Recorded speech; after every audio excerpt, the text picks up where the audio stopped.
رسول اکرم صلی اللہ علیہ وسلم نے ارشاد فرمایا، من حسن اسلام المرء ترکہ ما لا یعنی، انسان کے اسلام کی خوبصورتی یہ ہے کہ وہ فضول چیزوں سے بچتا ہو، اس کا مزاج ہو کہ بیکار چیزوں سے علیحدہ رہے، ان میں نہ لگے۔ جو ایسی چیزیں ہیں، جو ایسے کام ہیں کہ جن میں انسان کا نہ دنیا کا کوئی نفع اور نہ آخرت کا کوئی نفع، بلکہ ان میں ایک طرح نقصان ہے، ان سے انسان بچ کے رہے۔ آج کے دور میں ہمیں حد سے زیادہ افسوس کرنا چاہیے کہ ہم عادی بن چکے ہیں فضول کاموں میں لگنے کے۔ ہماری طبیعتیں ایک طرح سے عادی بن گئی ہیں بیکار چیزوں میں اپنا وقت ضائع کرنے کی، اور یہ بڑی ہلاکت کا سبب اور ذریعہ ہے۔ جو قوم فضول کاموں میں لگ جاتی ہے، جو قوم اپنی بربادی کو نہیں پہچانتی، جس قوم کے یہاں اپنے وقت کی قدر نہیں رہتی، تو اللہ تعالیٰ اس قوم سے صحیح وقت چھین لیتے ہیں اور پھر اس کو برباد ہی وقت دیتے ہیں۔ آج اگر ہمیں اللہ نے مہلت دی ہے، ہم اپنے وقت کو صحیح گزار سکتے ہیں، اس کے باوجود ہم اگر اپنے وقت کو بیکار کاموں میں ضائع کرتے ہیں، فضول باتوں میں اس کو گنواتے ہیں، تو یاد رکھیے کہ وہ ٹائم بھی آئے گا، وہ وقت بھی آئے گا کہ ہمیں اپنے اچھے کاموں کے لیے بھی وقت نہیں دیا جائے گا۔ اور ایسا ہی ہوتا ہے، یہ زمانے کی تاریخ ہے۔ اللہ تعالیٰ کے یہاں جو مہلتیں دی جاتی ہیں ان کی ایک حد ہوتی ہے، لامحدود کسی کو کبھی مہلت نہیں دی گئی کہ آپ جب تک چاہیں جیسا چاہیں رہیں، آپ کی کبھی گرفت نہیں ہوگی، ایسا نہیں ہے۔ یہ قرآن کریم کے بیانیے کے خلاف ہے، یہ قرآن کریم کے نظام کے خلاف ہے، ایسا نہیں ہے۔ بلکہ ایک مہلت جو اللہ کی طرف سے آتی ہے اس کی ایک حد ہوا کرتی ہے، اور جب وہ حد پوری ہو جاتی ہے تو اللہ تعالیٰ انسان کی گرفت کر لیتے ہیں، پکڑ لیتے ہیں۔ اب ہماری تباہی اور بربادی اس سے زیادہ کیا ہو سکتی ہے کہ اللہ نے ہم کو وقت بھی دیا، ہم اس وقت کو کامیاب کر سکتے ہیں، کامیابی کے کاموں میں لگا سکتے ہیں، اس کے باوجود ہم اس کو فضول کاموں میں خرچ کریں، راستوں پر کھڑے ہو جائیں، باتیں کرتے رہیں، چوپلوں پر بیٹھ جائیں، چوراہوں پر بیٹھ جائیں اور بیکار کی باتیں، بے نتیجہ باتیں، بے فائدہ باتیں کرتے رہیں۔ کبھی کسی کی چغلی کر دی، کبھی کسی کی غیبت کر دی، کسی پر الزام لگا دیا، کسی کی عزت اچھال دی، کسی پر بہتان باندھ دیا، اور اس طرح کے کام کرتے رہے، بیکار کی باتوں میں لگے رہے، کوئی فائدہ نہیں ہے سوائے اپنی تباہی کے۔ یاد رکھیے، وقت ہمیشہ حساب لیتا ہے، اور وقت بہت برا حساب لیتا ہے۔ جب انسان وقت کی گرفت میں آتا ہے، جب انسان وقت کی پکڑ میں آتا ہے، تو اس کو کوئی بچانے والا نہیں رہتا۔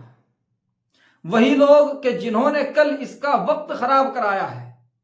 جو اس کا وقت خراب کرنے میں اس کے ساتھ تھے، آج جب وقت اس کو خراب کرے گا تو یہ لوگ کھڑے ہو کر تماشا دیکھیں گے۔ یہی ہوتا ہے، اور طالب علموں کو اس بات کا خاص خیال کرنا چاہیے۔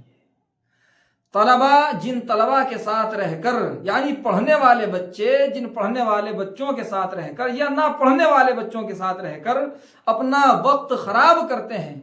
کل وقت جب ان سے بدلہ لیتا ہے تو یہ جو کل ساتھ تھے، ان میں سے آج کوئی ساتھ نہیں ہوتا، صرف تماشا دیکھنے کے لیے یہ لوگ کھڑے ہو جاتے ہیں، اور انسان اکیلا ناچتا ہے، اور پھر وقت انسان کو تمام زندگی نچاتا ہے،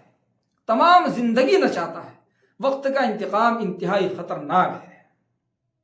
وقت جب بدلہ لیتا ہے تو انسان کی آہیں نکال دیتا ہے، مگر وقت کے پاس صبر نہیں ہے، وقت کے پاس رحم نہیں ہے، وقت کسی کو دوبارہ مہلت نہیں دیتا۔ آپ نے اپنا جو وقت ضائع کر دیا تو کر دیا، دنیا میں بھی اس کا حساب ہوگا، آپ کو دنیا میں بھی اس کا انجام دیکھنا ہوگا، اور مرنے کے بعد بھی اللہ تعالیٰ اس وقت کا حساب لے سکتے ہیں، مرنے کے بعد بھی اس کا حساب دینا ہوتا ہے۔ آج جو ہماری زندگیوں میں مصیبتیں ہیں اور پریشانیاں ہیں، یہ خام خواہ نہیں ہیں، یہ اسی لیے ہیں کہ اللہ نے ہم کو مہلت دی، اللہ تعالیٰ نے ہمیں وقت دیا، ہم کچھ کر سکتے تھے، ہم اپنے وقت سے اچھا فائدہ اٹھا سکتے تھے، ہم نے فائدہ نہیں اٹھایا، ہم نے موقع گنوا دیا، اور جب موقع گنوا دیا گیا، اس کو ضائع کر دیا گیا، اب افسوس کرنے سے کوئی فائدہ نہیں ہے، کوئی حاصل ہونے والا نہیں، کوئی فائدہ حاصل ہونے والا نہیں۔ اسی لیے چونکہ جب آپ کے پاس وقت تھا، آپ کچھ کر سکتے تھے، آپ نے اس وقت کچھ نہیں کیا، تو اب روتے رہیے، اب کوئی فائدہ حاصل نہیں ہوگا۔ اس کی بہت ساری مثالیں ہیں۔ مثلا آپ نے کھیت میں بیج ڈال دیا، اس کو گاہ دیا، اس کو بہا دیا، اس کو پانی دینا آپ نے اگر چھوڑ دیا، پانی نہ دیا، تو اس کے پودے خشک ہو جائیں گے اور وہ بیکار ہو جائیں گے۔ جب وہ ضائع ہو جائیں، جب وہ بیکار ہو جائیں اور بالکل برباد ہو جائیں، اس وقت میں آپ پچھتائیں اور کہیں کہ کاش میں اس کو اب پانی دے لوں، یا اب پانی دے کر میں ان کو دوبارہ زندہ کر لوں۔ تو ایسا نہیں ہوتا ہے، وہ تو وقت تھا ایک، اس وقت کی آپ قدر کرتے، اس وقت میں ان کو پانی دیتے تو یہ آج ہرے بھرے ہوتے، آپ آج ان کا فائدہ اٹھاتے۔ مگر یہی پودے آج آپ کو نقصان دیں گے، یہ آپ کے کھیت میں طرح طرح کی گندگیاں پیدا کریں گے۔ اب ان کو صاف کرنا بھی آپ کی ذمہ داری ہوگا، اور جو آپ کا مالی نقصان ہوا وہ الگ رہے گا۔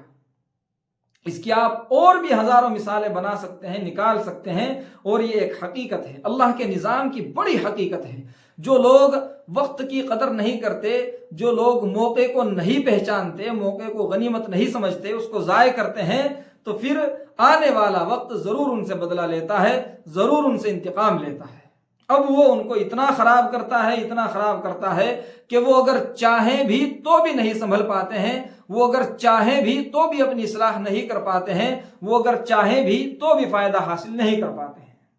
اسی بات کو رسول اکرم صلی اللہ علیہ وسلم نے انتہائی شاندار انداز میں بیان کیا ہے۔ ارشاد فرمایا من حسن اسلام المرء ترکہ ما لا یعنی،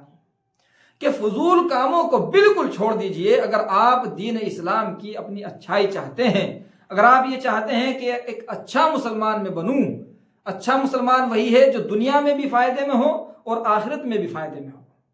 تو اگر آپ ایسا مسلمان بننا چاہتے ہیں تو فضول کاموں سے بچنا شروع کر دیجئے، فضول کاموں کو چھوڑ دیجئے، ان میں آپ دل نہ لگائیے۔ اگر ان میں دل لگا رہا، ان میں وقت گزارنے کی عادت بنتی چلی گئی، تو آپ ایک اچھے مسلمان کبھی نہیں بن سکتے، کبھی نہیں بن سکتے۔ کوئی چیز نہیں ہے جو آپ کے اس نقصان کو ختم کر سکے، جو آپ کے اس نقصان کا کفارہ دے سکے، نہیں۔ جو وقت ضائع کر دیا تو آپ نے ضائع کر دیا، وہ ہو چکا، اب وہ اپنا بدلہ ضرور لے گا۔ لہٰذا ہمیں وقت کی قدر کرنے کی بہت زیادہ ضرورت ہے، اس کی فکر کرنے کی ضرورت ہے۔ آج معاشرے تباہ ہو رہے ہیں، برباد ہو رہے ہیں۔ پورے علاقے میں کوئی ایک محفل، کوئی ایک مجلس ایسی نہیں ہوتی کہ جس میں کوئی کام کی یا فائدے کی باتیں ہو رہی ہوں، صرف وقت ضائع کیا جاتا ہے، اور ہم لوگ خوشی خوشی اپنی عمر برباد اور ضائع کر رہے ہوتے ہیں، اور یہ گمان کرتے ہیں کہ ہم ایک کامیاب قوم ہیں، ہم کامیاب لوگ ہیں۔ ہرگز نہیں۔ کامیاب وہ ہوتا ہے جو اپنے وقت کو کامیابی کے لیے خرچ کرتا ہے، اور جو اپنے وقت کو بربادی کے لیے خرچ کرتا ہے وہ ہمیشہ برباد ہی ہوا کرتا ہے۔ اس لیے ہمیں اب بھی جاگنا ہوگا، اور یہی ہمارے پاس ایک راستہ ہے، اس کے علاوہ اور کوئی راستہ نہیں ہے۔ کامیابی کو جس کے ذریعے ہم چھو سکیں، کامیابی تک پہنچ سکیں، اس کا صرف یہی ایک واحد راستہ ہے جس کو رسول اکرم صلی اللہ علیہ وسلم نے ارشاد فرمایا من حسن اسلام المرء ترکہ ما لا یعنی۔ اگر آپ شاندار مسلمان بننا چاہتے ہیں، آپ عزت دار مسلمان بننا چاہتے ہیں، آپ خوددار مسلمان بننا چاہتے ہیں، ایسا مسلمان بننا چاہتے ہیں کہ دنیا جس کی مثال دے، ایسا مسلمان بننا چاہتے ہیں کہ اللہ رب العزت جس کی مغفرت کریں اور جس کی وجہ سے بہت سے لوگوں کی مغفرت کریں، تو آپ کو فضول اور لا یعنی چیزوں کو چھوڑنا ہوگا۔ اللہ تعالی عمل کی توفیق عطا فرمائے۔